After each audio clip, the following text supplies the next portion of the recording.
Hey guys, so this is going to be a really quick video on the fifth section of chapter 8. It's fairly short amount of information, but I did want to distinguish it from the last section because the last section is a little bit different because it involves the statistics part. This section 8.5 is talking about the learning objective number 7, and that is talking about other threats to internal validity, specifically differential attrition and communication between participants.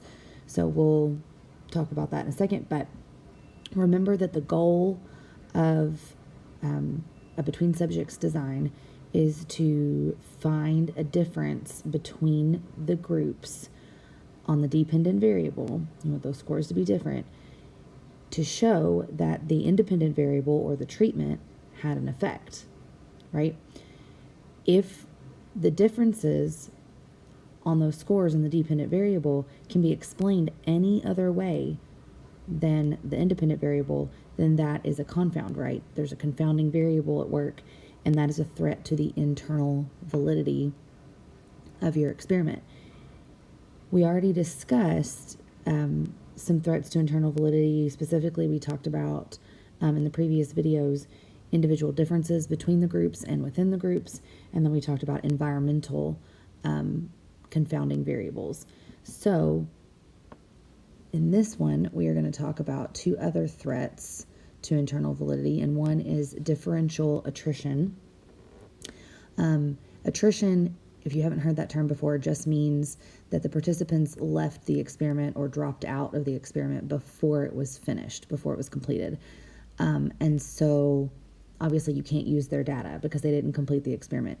So the slide here refers to it as participant dropout rate, but that's what attrition is the dropping out of participants. And so differential attrition is referring to when there are more participants in one group that dropped out than the other. So if you have participants drop out, that's not a huge deal. But if it's not fairly equally spread across the groups, then it can become an issue. Because if you think about that from a logical perspective, if you have way more participants in one group than the other, that's a problem. Not to mention, you started off with fairly similar groups. You were hoping whatever processes you put in place to make sure that the groups were fairly equal on characteristics, and you were trying to eliminate those individual differences and all those things. But as people drop out, the groups are not going to be as similar. The work that you did to create those differences balanced across conditions is no longer going to be there. And so if there are a large number of participants that drop out from one group and not the other, that can be an issue.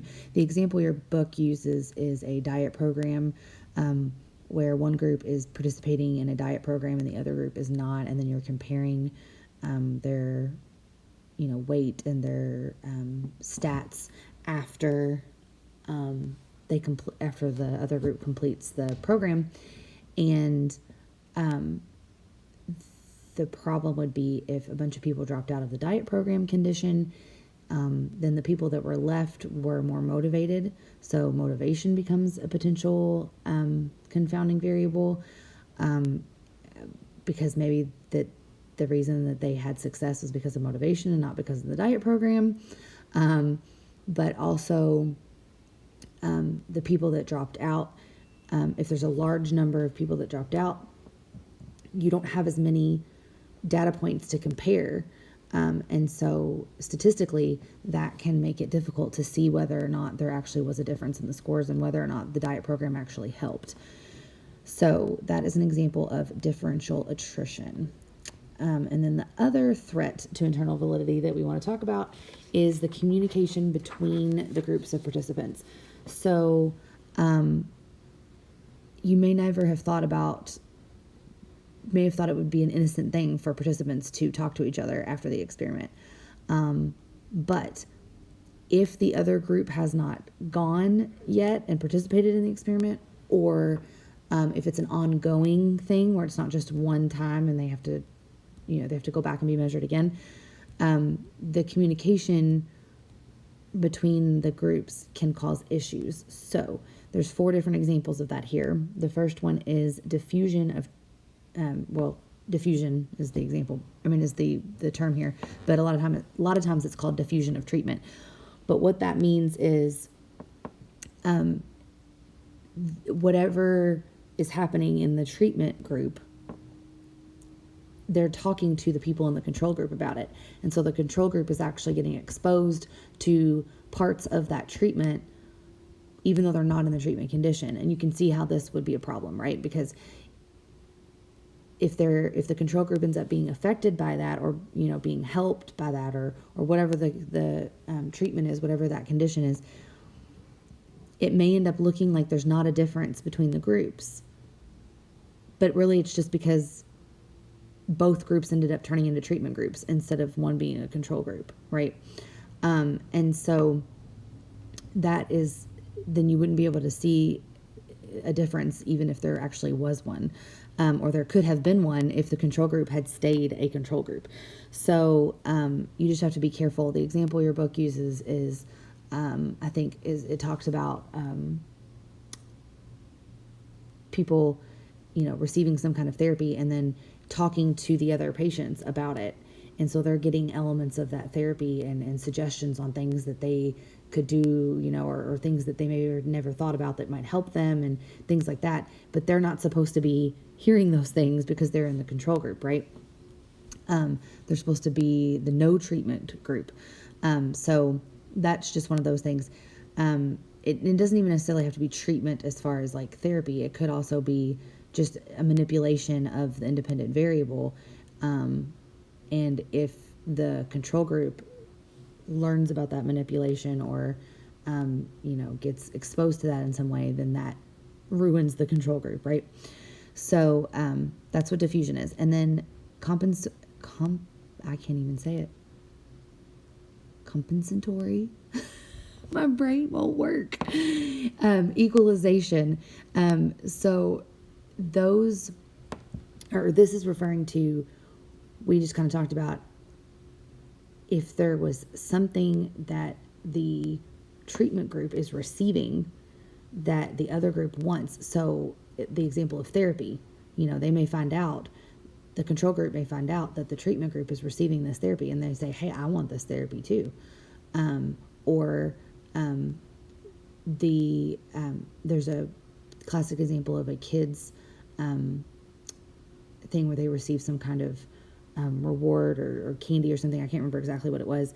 And the other group was like, that's not fair. We want that, And then the example your book uses is there was an experiment where they were looking at violent video games, and the kids in the control group found out that the other kids were getting to watch Batman, and they wanted to watch Batman.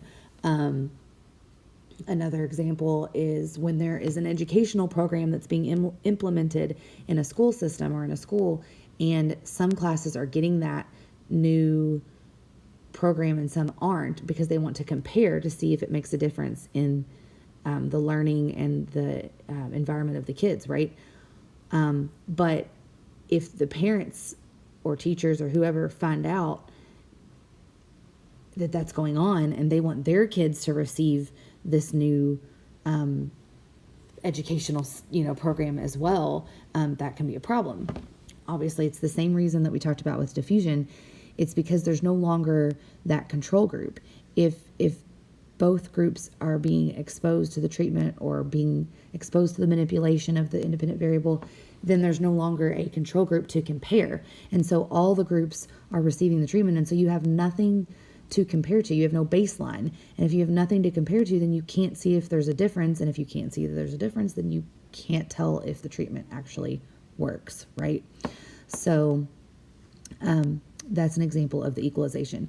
And then the other one, compensatory, rivalry, I got it that time, is when actually these last two both, resentful demoralization as well, they are both examples of the participants changing their behavior when they find out about the differences in the treatment. So if the participants in the treatment group, tell the control group, or the control group finds out that they are not receiving the treatment, or they're not, that there is that difference there between what the treatment group is experiencing and receiving versus the control group, whatever the scenario is, they may change their behavior. In the rivalry condition, it's when they work extra hard to prove that, like, this would be like kind of in an educational setting or even a therapy setting, where they say, well, I'm going to show that I don't need an extra educational learning program. I don't need extra therapy. I can, grow and get better on my own, And so it's kind of that underdog mentality. And so they work extra hard, and that's not what their normal behavior would have been in a control group, a baseline, just normal behavior with no interference. That's not what it's going to happen, right? If they're working extra hard, if they're doing all of that, then that's not a true control group either. They're changing their behavior. The resentful demoralization is kind of the flip side of that. So they find out about the different groups, and they are, whether it's they're mad or they're sad, or they think, what's the point, or whatever, then they become less motivated or less productive, or whatever. And so instead of behaving normally, they may not try as hard on the learning tasks, or they may not try as hard in what they're supposed to be doing with their normal therapy routine, or whatever the situation of the experiment is.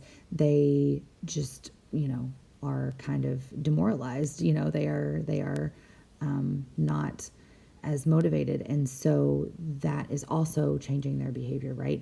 And so in that case, it may end up looking like the treatment, the educational program, the therapy, whatever it is, has a huge impact, right? Because the treatment group is so much better than the control group. But it could just be because the control group wasn't trying, because they were mad, sad, whatever. They had this resentful demoralization because they found out what was going on. And so obviously the goal, or the way to fix all of these things, is to keep the communication between the different groups to a minimum, or not at all. Like, you just don't let them even know that there's more than one group going on. And that can be complicated, and there's many different ways you can do that, but depending on the situation. But keeping them from communicating will be the best way to keep the internal validity of your experiment high, and to make sure that there's no other explanation for the differences in the dependent variable at the end of the experiment other than your treatment or your independent variable. So this reflection activity here, you don't have to read all of this, just look at this first question. Think about how diffusion or communication between groups has influenced your life. And one of the examples that should come to mind immediately is where you learn details on a test or an assignment in advance from a class before you, or a person who took the class, a previous semester, or maybe even just takes the class earlier in the week than you do, or something like that. And so, or in high school, they have that class first period and you have it fifth period. And so they were able to tell you the things that were going on before you got to the class. And so that is a great example of communication between groups. And think about how that could have affected your behavior, right? So the diffusion of treatment, it could have changed the way that you did things because of just knowing it, because of, or it could have made you feel happier because of knowing what was coming, or whatever, or you studied more, and so you did better on the test. And so, that could fall into diffusion of treatment. That could fall into the rivalry where you work extra hard.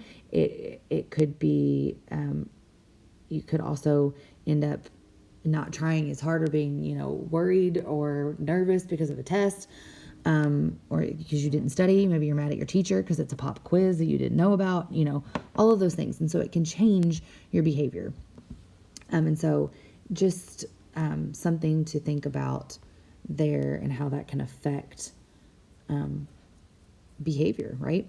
And so let's do the learning check real quick.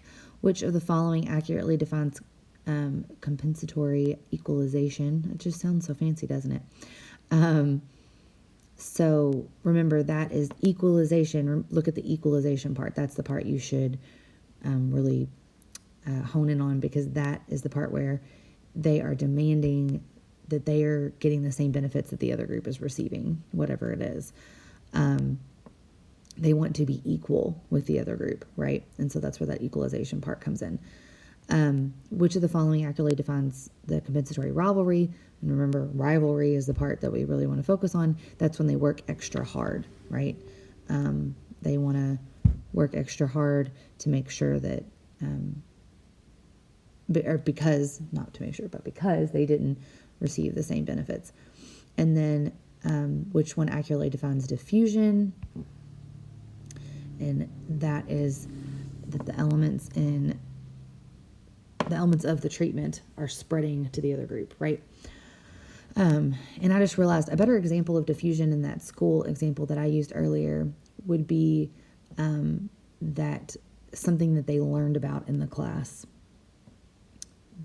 earlier in the day. In first period, your friend comes and tells you about it at lunch. And so then in fifth period, when you get there, you're answering questions and the teacher thinks, wow, they studied really hard, or they, are really smart, or they've, worked really hard, or they know, what they're talking about. When in reality, it was just because your friend had exposed you to the treatment, so to speak. They had, told you about it in advance. So that's a better kind of example of that. But so that's diffusion when it spreads to the other group. So hopefully that helps you guys understand all that a little bit better. And then we have one video left after this for chapter 8.